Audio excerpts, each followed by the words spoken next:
Ayan na mga mima yung chicken na yan na nakabalot sa dahon ng pandan. Ang bango-bango, ang sarap-sarap niyan. At saka yung tinusok ko ng tinidor. Ukoy yan. Ang sarap-sarap yan lang talaga ang namimiss ko dyan. Yan ang gusto kong balikan. Kasi ang sarap-sarap ng suka nilang sausawan mga mima. Masarap, ang daming ingredients, ang daming spices. Ang sarap talaga, iba talaga ang linamnam. At saka yan, sinampalukang kambing yan. Naku, iba talaga ang asim ng sinampalukang kambing dyan sa Halo-Halo de Ilocos na restaurant na yan. Hinahanap ko yan. 2017, nandito na ako.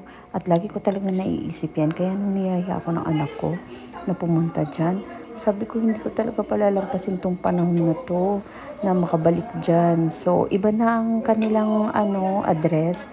Nalipat na sila dito sa mas malawak na yung space nila ngayon, kaya medyo maaliwalas na, hindi katulad dati na sobrang sikip at ang dami nilang mga customer ng time na yun. Talagang waiting ka sa labas ng matagal dahil maghihintay ka pa ng umaalis na customer bago ka makapasok. Hindi mo na kailangan patisan. Diyan nanghihingi ako ng patis. Yung patis na may kalamansi sana.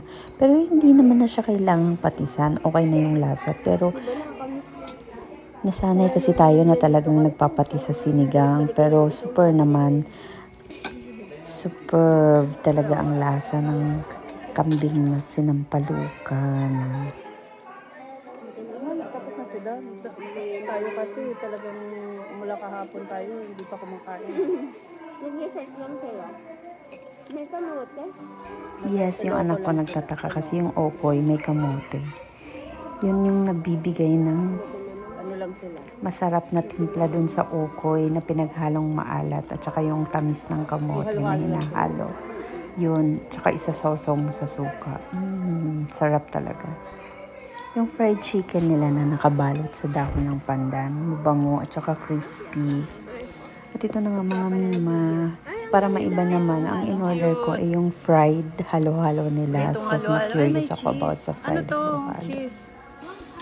So, okay naman yung lasa, except hindi siya malamig, mainit siya. Pero sa panahon ngayon, dyan sa La Union, mas masarap yung may yelo kasi sobrang init talaga. Pero nag-enjoy naman ako sa kinain ko.